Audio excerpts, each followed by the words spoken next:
প্রিয় দর্শক, আপনাদের প্রত্যেককে শুভেচ্ছা সহ আমন্ত্রণ জানাচ্ছি এনটিভির প্রতিদিনকার আয়োজন স্বাস্থ্য প্রতিদিন অনুষ্ঠানে। দর্শক, আজ আপনাদের সঙ্গে আছি আমি ডাক্তার সাখাওয়াত হোসেন। প্রিয় দর্শক, আজকের এই অনুষ্ঠানে আমরা আলোচনা করব স্লিপ ডিসঅর্ডার বা ঘুমের ব্যাঘাত নিয়ে। এ বিষয়ে কথা বলবার জন্য আমাদের সঙ্গে স্টুডিওতে উপস্থিত আছেন একজন মনোরোগ বিশেষজ্ঞ। চলুন দর্শক, অনুষ্ঠানের শুরুতেই আমরা পরিচিত হয়ে নেই আমাদের আজকের অতিথির সঙ্গে। ডাক্তার ঝুনু শামসুন নাহার ১৯৫৬ সালের চট্টগ্রাম জেলায় জন্মগ্রহণ করেন।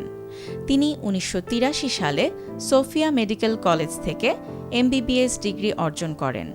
এরপর তিনি চিকিৎসা বিজ্ঞানে উচ্চতর এফসিপিএস ডিগ্রি লাভ করেন।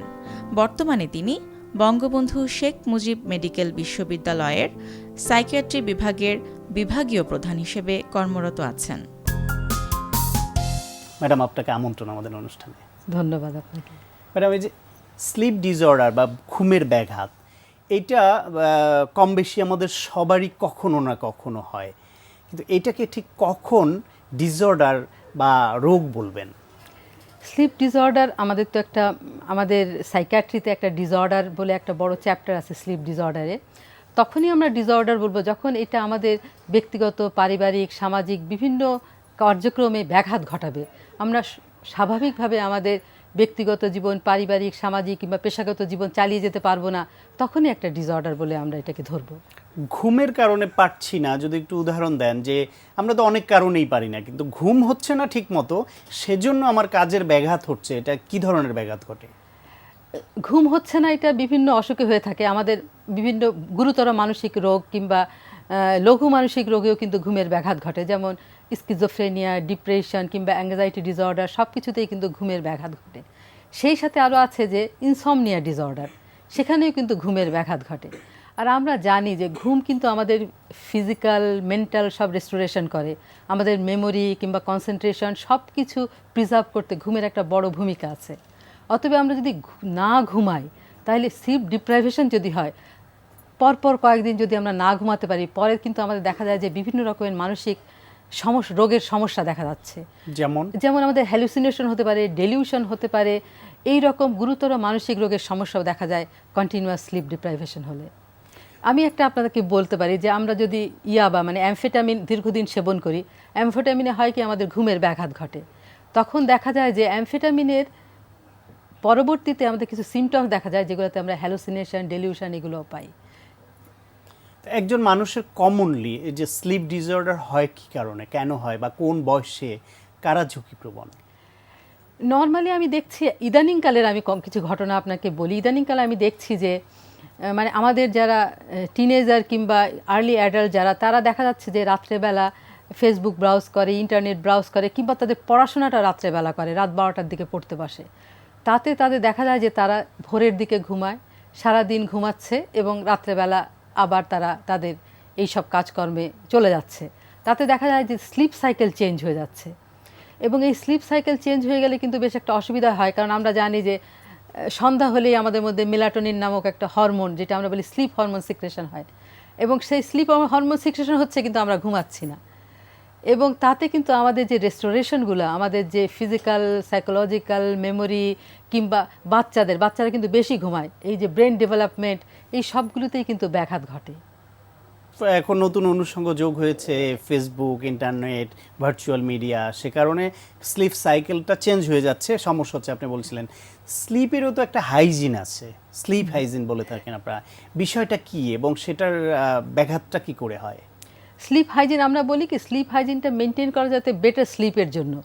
কারো স্লিপ সাইকেল চেঞ্জ হয়ে যাচ্ছে, স্লিপ সাইকেল চেঞ্জ হলে কিন্তু আরও একটা সমস্যা আছে যে সে কিন্তু আইসোলেটেড হয়ে যাচ্ছে। দিনের বেলা আমরা বেশিরভাগ সবাই জেগে থাকি, সোশ্যালাইজ করি, ইন্টারেক্টিভ হই, কিন্তু সে দেখা যাচ্ছে দিনের অধিকাংশ সময় ঘুমায় কাটাচ্ছে, হয়তো 3টার সময় উঠছে, আবার লাঞ্চ খেয়ে আবার ঘুমাচ্ছে, আবার সে রাত 10টা 12টার পরে অ্যাক্টিভ হচ্ছে। সেটাতে কিন্তু সে আইসোলেটেড হয়ে যাচ্ছে। এইসব নিয়ে কিন্তু আমাদের কাছে প্রতিনিয়তই প্যারেন্টস আসছেন, ছেলেমেয়েরাও চাচ্ছে যারা, তারা যাতে এটার থেকে বেরিয়ে আসতে পারে। সেই জন্য আমরা কিছু বলি যে স্লিপ হাইজিন মেনটেন করা, যেগুলো আমরা বলি যে প্রতিদিন একটা নির্দিষ্ট সময় ঘুমাতে যেতে হবে এবং নির্দিষ্ট সময় উঠতে হবে। একজন মানুষের 24 ঘন্টায় মিনিমাম তার সুস্থ থাকার জন্য যে এই যে ফিজিওলজিক্যাল, মেন্টাল, সাইকোলজিক্যাল সব সুস্থতা রক্ষা করবার জন্য কতক্ষণ ঘুমানো দরকার? কমপক্ষে 6 থেকে 7 ঘন্টা ঘুমানো দরকার। কোন মহিলাদের একটু বেশি ঘুমানো যে কোনো দরকার। বয়সে? না, যে আর্লি এজে তো অনেক খুব ঘুমায়, যেমন একজন নিউবর্ন বেবি, সে কিন্তু দিনের বেশিরভাগ সময় ঘুমায়। তারপরে 2 বছর 3 বছর বাচ্চারা কিন্তু বেশি ঘুমায় এবং তাদের কিন্তু ড্রিম বেশি হয়। সেই জন্য আমরা বলি যে এই যে আর্লি স্টেজে ব্রেন ডেভেলপমেন্টের জন্য ঘুম এবং ড্রিম অত্যন্ত প্রয়োজনীয় জিনিস। তারপরে আস্তে আস্তে অ্যাডাল্ট যখন হয় তখন আমরা বলি 6 থেকে 7 ঘন্টা ঘুমানোর দরকার। মেয়েদের ক্ষেত্রে আমরা বলি যে 1 ঘন্টা বেশি ঘুমানোর দরকার, বিকজ মেয়েরা মাল্টিটাস্কিং করে, পড়াশোনাও করে, চাকরি বাকরিও করে, বাচ্চা কাচ্চা সামলায়, কাজের বুয়া হ্যান্ডেল করে, ইত্যাদি। মানে ঘর এবং বাহির দুটোই সামলাতে হয়। এই জন্য দেখা গিয়েছে যে মেয়েদের 1 ঘন্টা ঘুম বেশি লাগে, অ্যাডাল্ট ছেলেদের চেয়ে অ্যাডাল্ট ফিমেলদের 1 ঘন্টা বেশি ঘুম লাগে। কারো যদি এই ঘুমের ব্যাঘাত হয়, যেটা বলছিলেন স্লিপ হাইজিন, ঠিক সময়ে ঘুমাতে না যাওয়া, ঠিক সময়ে না ওঠা এবং ঘুমের পরিমাণ ঠিক না থাকে, তাহলে তার সাইকোলজিক্যাল কি সমস্যা হতে পারে যেটা নিয়ে আপনারা ডিল করেন? সাইকোলজিক্যাল, সে তো খুব অ্যাংজাইটিতে ভুগবে। তা আমরা স্লিপ হয় কি, স্লিপ তার আসতে দেরি হয়, কিংবা স্লিপ আসলে বারবার ঘুম ভেঙে যায়, কিংবা খুব তাড়াতাড়ি ঘুম থেকে উঠে পড়ে। এইটাতে তার নানা রকমের সমস্যা দেখা দেয়, তার স্লিপটা রেস্টফুল হয় না। স্লিপ রেস্টফুল না হলে সে আনহ্যাপি থাকে, সে কোনো কাজে মন দিতে পারে না, কনসেন্ট্রেশন করতে পারে না। দেখা যায় যে সে তার স্কুল, কলেজ কিংবা পেশাগত জীবনে কিংবা ইন্টারপার্সোনাল রিলেশনশিপেও দেখা যাচ্ছে তার নানা রকমের সমস্যা হয়ে যাচ্ছে।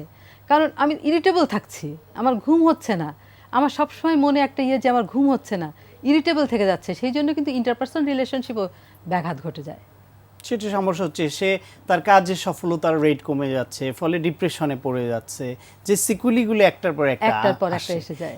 সাধারণত ঘুমের ব্যাঘাত ঘটলে, যখন আমরা ঘুমাতে পারি না, সমস্যা হচ্ছে কোনো রোগের কারণে হোক, কোনো দুশ্চিন্তার কারণে হোক, কিংবা আপনি যে কারণগুলি বললেন এর কারণে হোক, সাধারণত আমরা মেডিসিনের ডক্টরের কাছে যাই, কমন একটা বিষয়। এখানে সাইকিয়াট্রিস্টের রোলটা কি, আপনারা কি করেন? সাইকিয়াট্রি, আমি আগেই প্রথমেই বলেছি, আমাদের একটা চ্যাপ্টার আছে, বিশাল চ্যাপ্টার, স্লিপ ডিসঅর্ডার্স। হ্যাঁ, সেখানে প্রথম রোগটা হচ্ছে ইনসমনিয়া ডিসঅর্ডার, তারপরে আরও অনেক, যেমন ঘুমের মধ্যে হাঁটা, কিংবা নাইটমেয়ার, নাইট টেরর, কিংবা আরও অনেক রোগ আছে। হ্যাঁ, আমাদের এখানে আসলে আমরা একটা সুবিধা বলতে পারি, আমাদের যেমন একটা রিল্যাক্সেশন থেরাপি, যেটা ঘুমের জন্য খুবই ভালো কাজ করে। হ্যাঁ, সেটা ব্রিদিং রিল্যাক্সেশন কিংবা প্রোগ্রেসিভ মাস্কুলার রিল্যাক্সেশন কিংবা ইমেজারি দিয়ে যেটাই হোক, আমরা রিল্যাক্স করাই প্রথমে পেশেন্টকে।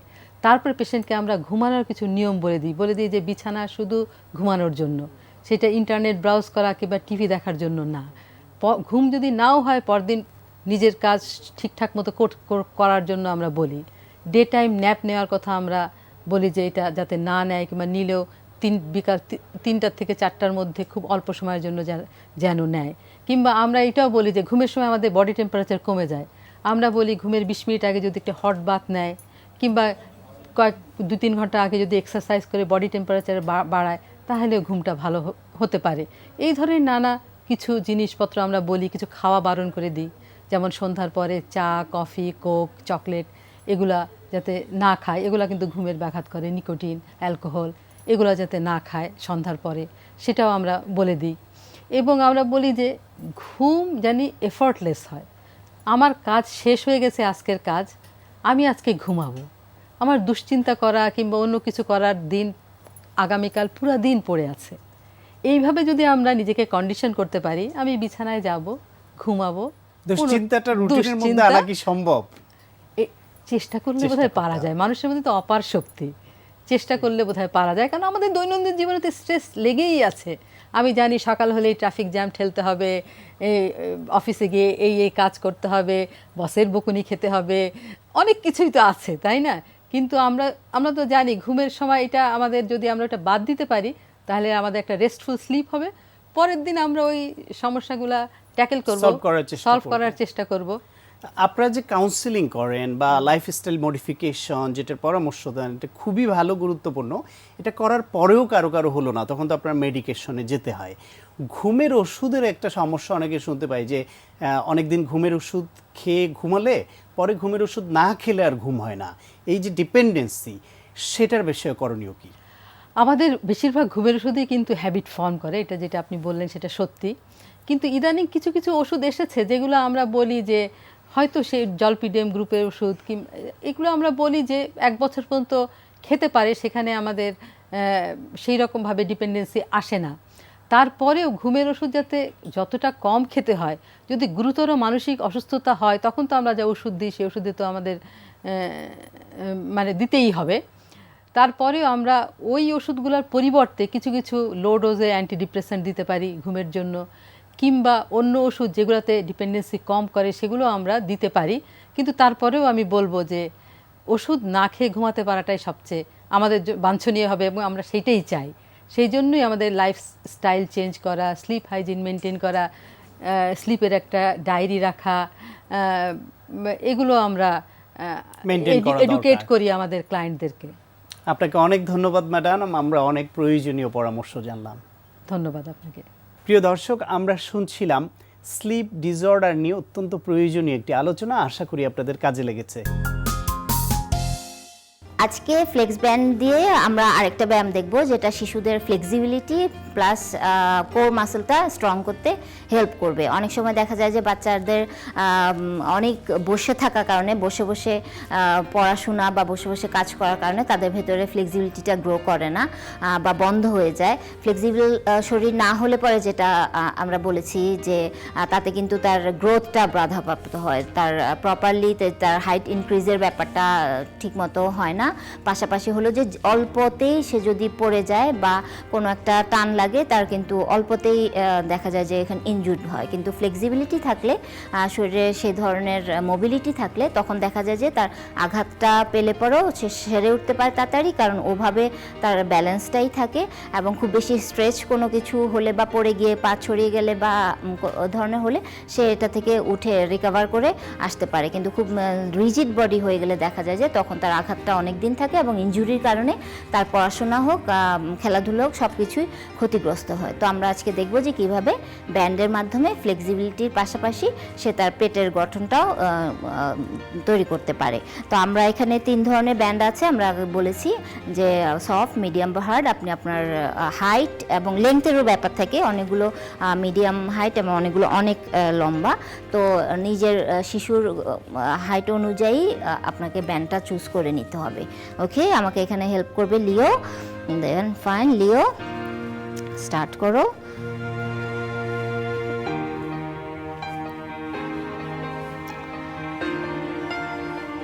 অ্যান্ড লেগ স্প্লিটের সময় ঠিক মাঝামাঝি বরাবর ধরে তারপর শুরু করতে হবে, যেমন ব্যালেন্স যেন থাকে।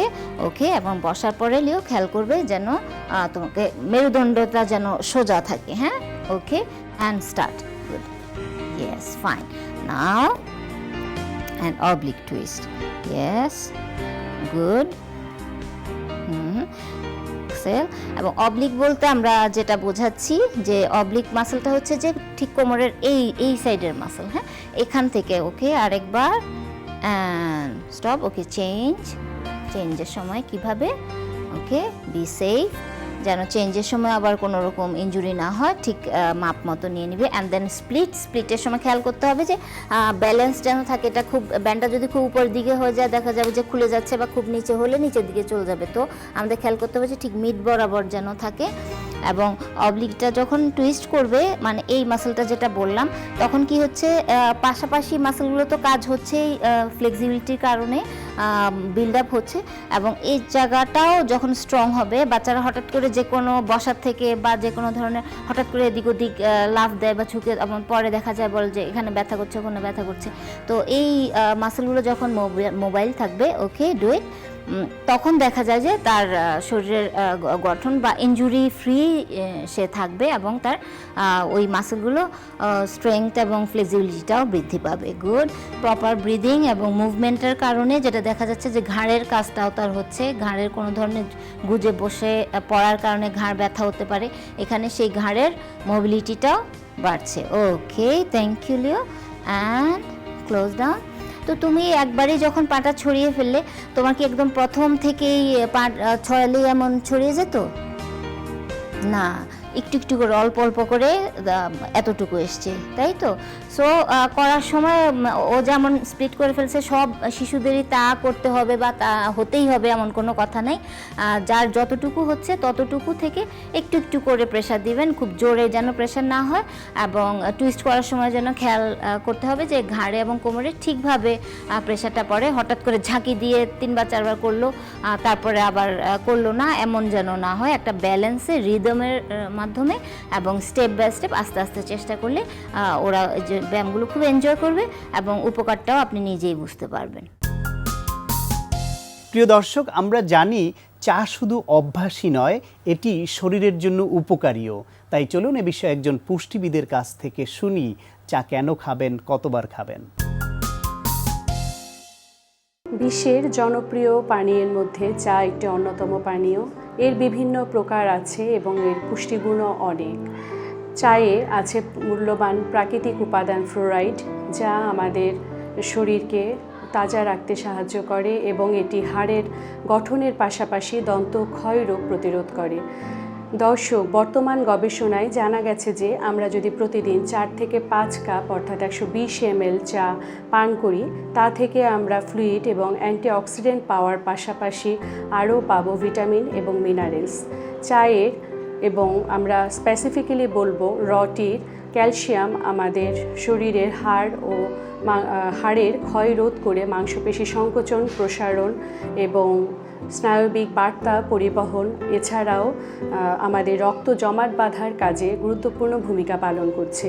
পটাশিয়াম পাই আমরা এই র টি থেকে, যা আমাদের শরীরে পানি সাম্য বজায় রাখে, এবং গুরুত্বপূর্ণ উপাদান রাইবোফ্লাভিন এবং থায়ামিন পাওয়া যায় এই চা থেকে, এবং আরও vitamin B6, B12, folic acid এবং নাইসিন পাওয়া যায় র টি থেকে। হিমোগ্লোবিন এবং শরীরের রোগ প্রতিরোধ ক্ষমতা বাড়ানোর জন্য র টির গুরুত্বপূর্ণ ভূমিকা রয়েছে। গ্রিন টি আমাদের শরীরের বাড়তি ওজন কমাতে এবং শরীরের টক্সিসিটি দূর করতে সাহায্য করে। পাশাপাশি লেমন টিও আমাদের হেল্প করে ওজন কমানোর কাজে। মিল্ক টির মধ্যে ক্যাফেইন নষ্ট হওয়ার কারণে তা শরীরে গ্যাসের উদ্রেক করে। তাই দর্শক, অনেক দিন ধরে যারা গ্যাস্ট্রিকের সমস্যায় এবং আইবিএসের প্রবলেমে ভুগছেন, তারা অবশ্যই মিল্ক টি পরিহার করা তাদের জন্য বাঞ্ছনীয়। এছাড়া আমরা বলবো ডায়াবেটিস, হাই ব্লাড প্রেশার এবং ব্লাড কোলেস্টেরলের রোগীরা নিশ্চিন্তেই প্রতিদিন 3 থেকে 4 কাপ র টি গ্রহণ করতে পারবেন। প্রিয় দর্শক, এখন আপনাদের জন্য রয়েছে স্বাস্থ্য প্রতিদিন আজকের হেলথ টিপস। অতিরিক্ত শব্দ হার্টের রোগ থেকে শুরু করে নানা রোগের কারণ হতে পারে, তাই আপনার গাড়ির হর্ন অহেতুক বাজানো থেকে বিরত থাকুন। প্রিয় দর্শক, এই অনুষ্ঠান সম্পর্কে আপনাদের যে কোনো মতামত বা পরামর্শ থাকলে অবশ্যই লিখে জানাবেন এই ঠিকানায়। প্রযোজক স্বাস্থ্য প্রতিদিন, এনটিভি, বিএসসি ভবন, 7 তলা, 102 কাজী নজরুল ইসলাম এভিনিউ, কারণ বাজার, ঢাকা 1215। ফ্যাক্স 914338 থেকে 7 পর্যন্ত, অথবা ইমেল করুন স্বাস্থ্যপ্রতিদিন@ntvpd.com এই ঠিকানায়। প্রিয় দর্শক, আপনার প্রিয় স্বাস্থ্য প্রতিদিনের আগামী পর্বে আপনার জন্য যা রয়েছে অস্টিও আর্থ্রাইটিস। এটা আসলে অস্টিও হলো হাড়, আর আর্থ্রাইটিস হলো আপনার অস্থিসন্ধির যে ব্যথা। তো এটা মূলত অস্টিও আর্থ্রাইটিস, যেটা ওই ক্ষয়জনিত কারণে যে কোনো গিটে অস্থিসন্ধিতে যে ব্যথাগুলো হয়, সেটাকে আমরা অস্টিও আর্থ্রাইটিস আমরা বলে থাকি। তো বেশিরভাগ ক্ষেত্রে আমরা হাঁটুর ব্যথাটা, যদিও সব বিভিন্ন ছোট হার্ট অস্থিসন্ধি থেকে শুরু করে সব অস্থিসন্ধিতেই অস্টিও আর্থ্রাইটিস হতে পারে, তা বেশিরভাগ আমাদের দেশের মহিলাদের কিংবা পুরুষদের অস্টিও আর্থ্রাইটিস সাধারণত হাঁটুতেই বেশি হয়।